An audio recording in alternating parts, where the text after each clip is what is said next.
Bismillahirrahmanirrahim. Assalamualaikum warahmatullahi wabarakatuh. Innal hamdalillah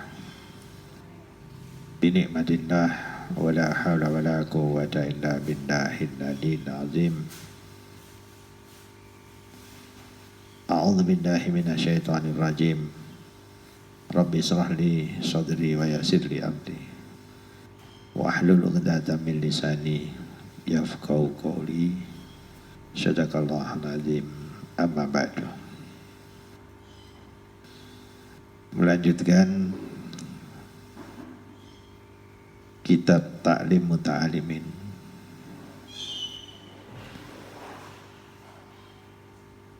Man kharaja fi talabil ilmi fahuwa fi sabilillahi hatta yarji. Dawuhipun Kanjeng Nabi wonten ing dalam kitab Shahihain, hadis yang diriwayatkan oleh Tirmidzi. Nika hadisipun kedudukannya hasan. Man kharaja fi talabil ilmi, barang siapa yang pergi untuk menuntut ilmu, fahuwa fi sabilillahi hatta yarji. Ini termasuk golongan sabilillah. Sinten yang sabilillah? Yakni orang yang selalu berjalan menegakkan yang namanya dinul Islam atau agama Islam. Di era zaman modern ini, menuntut ilmu sudah menjadi suatu kewajiban. Dan menuntut ilmu itu tidak terbatas pada usia. Baginda Rasulullah sallallahu alaihi wasallam berpesan, talabil ilmi ilal hamdi ilal lahdi. Jadi menuntut ilmu itu mulai dari kita lahir hingga kita meninggal. Jadi di liang lahat.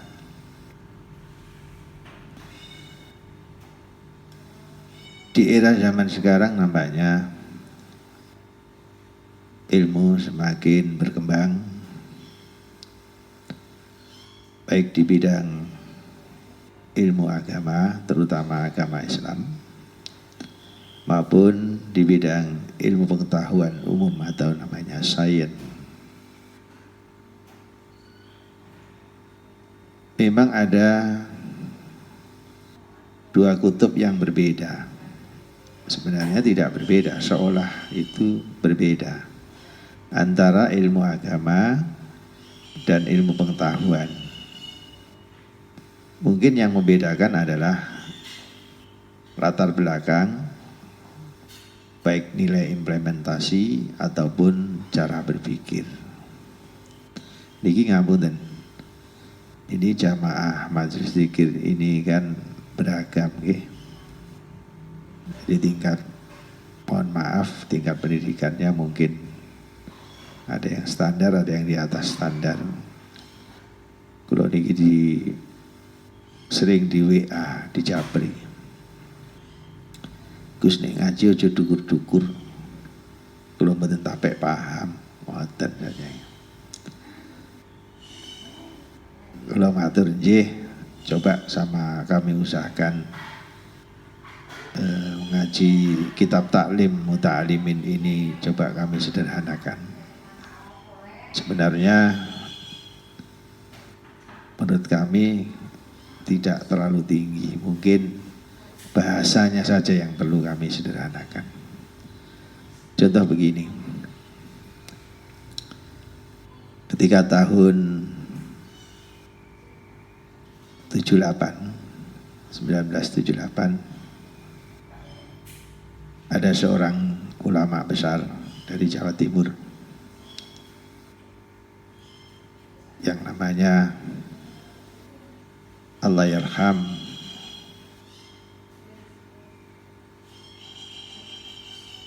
Romo Kiai Haji Musta'in Romli. Beliau ini sebagai pemimpin Thariqat Naqsyabandiyah Qadariyah. Suatu ketika beliau ditanya oleh para sami'in dari para jamaahnya. Karena ketika tahun-tahun 78 itu baru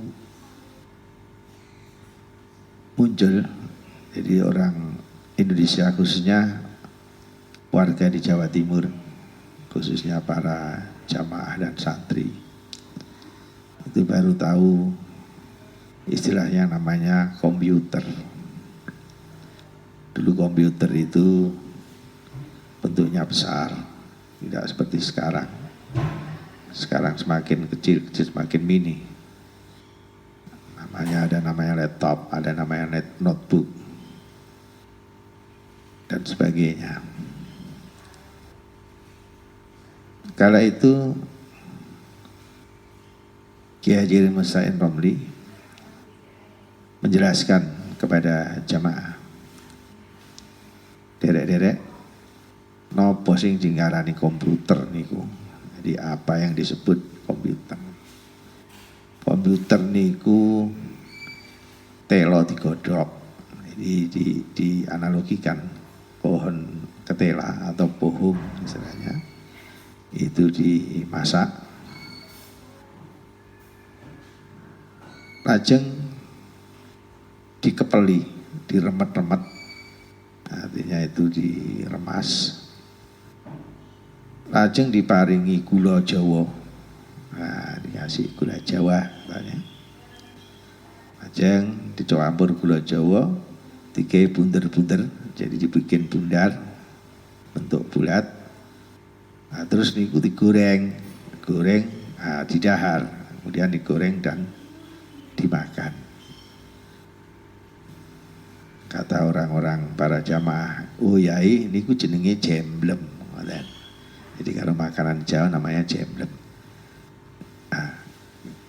Romo Kiai Haji Musta'in Romli mengatakan, yaiku jenenge komputer. Maksudnya itu untuk menerangkan apa yang disebut dengan komputer, bagaimana teknologi komputer, mungkin agak sulit diterima karena pola pikirnya ini berbeda. Jadi seperti itu, ini analogi. Jadi kami coba menerangkan kepada jamaah kami di seluruh Indonesia, karena jamaah kami ini beragam. Ada yang punya HP, ini kelasnya HP jadul. Ada yang HP kelas standar, ada yang HP kelas canggih, misalnya kelas iPhone.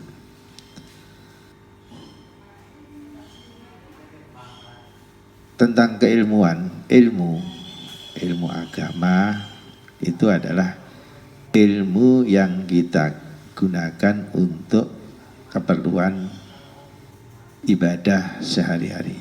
Jadi ilmu agama ini ada dua, tujuannya adalah hablum minallah, hablum minannas.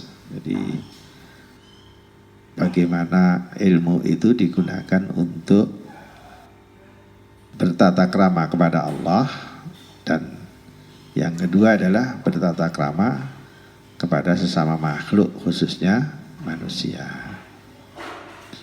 Sedangkan ilmu pengetahuan ini adalah lebih pada bicara pada bidang duniawiyah atau urusan dunia, urusan materi. Ya. Contoh kecil, kita ini melamar pegawai BUMN misalnya ya. Kemudian yang persyaratan yang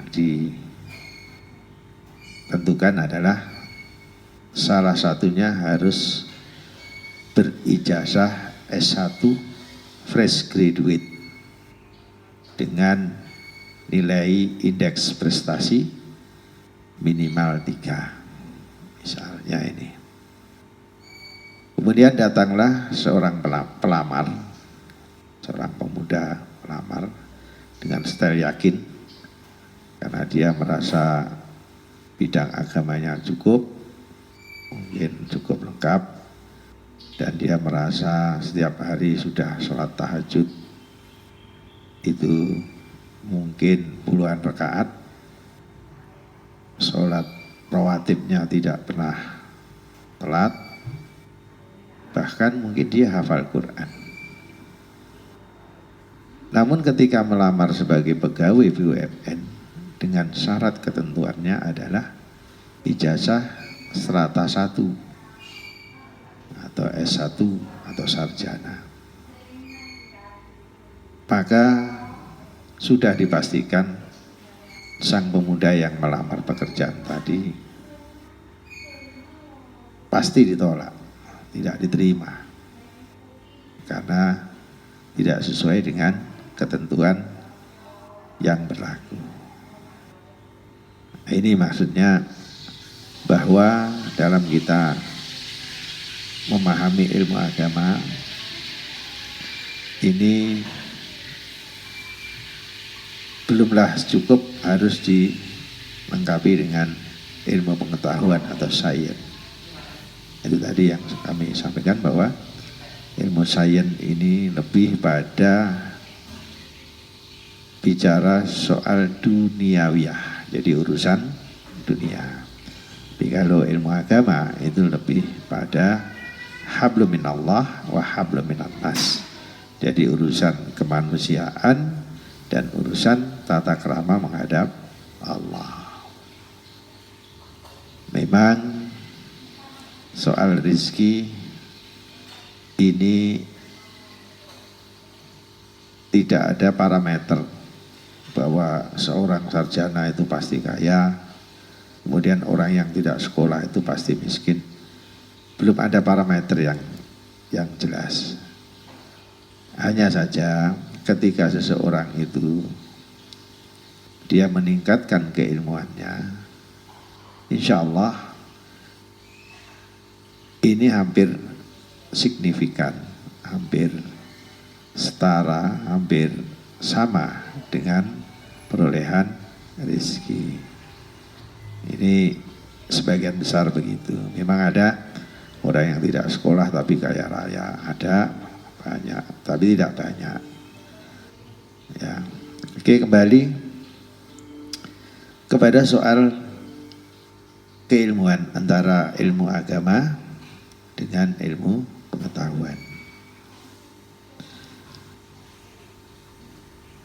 Memang keilmuan di dalam agama Islam ini akan bermuara kepada pemikiran,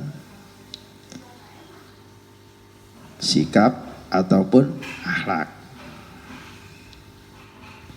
Misalnya saja kalau dalam ilmu agama itu antara lain ada yang namanya ilmu tajwid. Ini yang membahas tentang bagaimana tata cara membaca Al-Quran. Kemudian ada namanya ilmu akidah.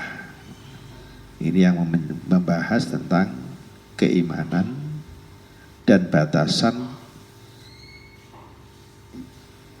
mengenai tauhid atau iman atau kepercayaan. Kemudian ada ilmu akhlak yang membahas tentang bagaimana tata cara bersikap dalam semua arah, baik dengan Allah, jadi tata cara berperilaku kepada Allah, maupun tata cara berperilaku kepada antar manusia.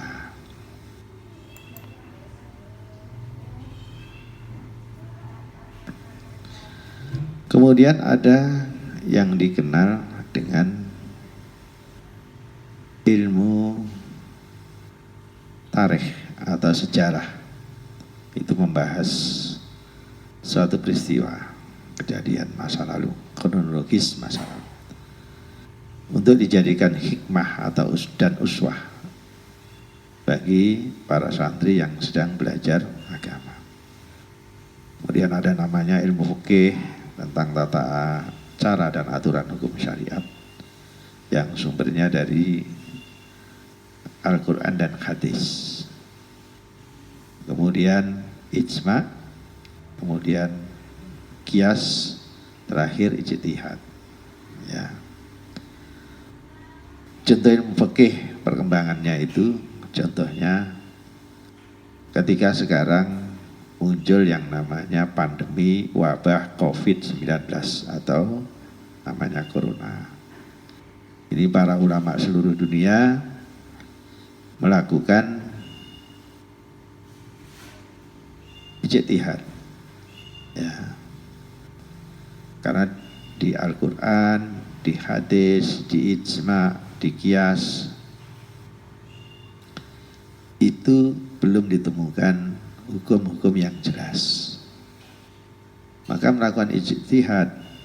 Nah, kalau lembaga Majelis Ulama Indonesia itu namanya mengeluarkan fatwa. Kalau di lembaga organisasi Nahdlatul Ulama itu namanya mengadakan Bathul Masail atau namanya musyawarah. Kalau di Muhammadiyah namanya lembaga tarjih dan seterusnya. Ketika menyikapi pandemi COVID-19 ini harus menyesuaikan dengan yang namanya protokol kesehatan atau ketentuan keselamatan manusia tentang kesehatannya. Mulai cuci tangan, kemudian jaga jarak, kemudian tidak bersalaman. Nah, ini sedikit banyak mempengaruhi di dalam ibadah. Yang semula yang namanya ibadah sholat jamaah, itu apabila shafnya tidak rapat, ini tidak sempurna. Ini dalam situasi normal. Tapi kemudian di sisi lain, apabila shafnya itu rapat di saat pandemi, ini justru membahayakan kesehatan. Nah, maka dikeluarkanlah fatwa oleh para ulama, diperbolehkan sholat dengan jamaah dengan terjarak, dibolehkan. Jadi hukumnya mubah. Sampai kapan? Sampai wabah COVID ini berakhir.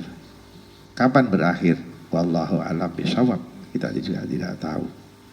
Bisa 1 tahun ke depan, 2 tahun, 3 tahun dan seterusnya. Itu namanya hukum fikih. Jadi sampai di sini kami sampaikan, nanti kita lanjut pada bab berikutnya.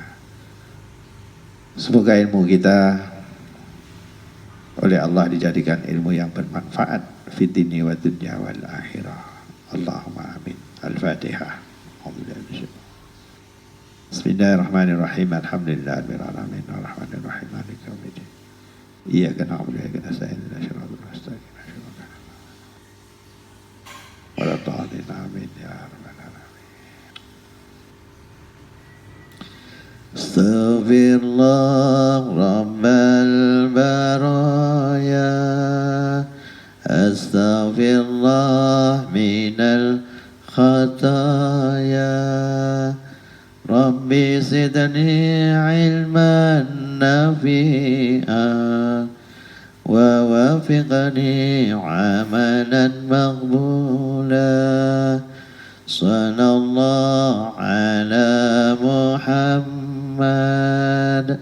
صلى الله عليه وسلم صلى الله على محمد صلى الله عليه وسلم يا نبي سلام عليك يا رسول سلام عليك يا حبيب سلام عليك صلوات الله عليك. الفاتحة. بسم الله الرحمن الرحيم الحمد لله رب العالمين الرحمن الرحيم مالك يوم الدين إياك نعبد وإياك نستعين اهدنا صراط المستقيم صراط الذين أنعمت عليهم غير المغضوب عليهم ولا الضالين.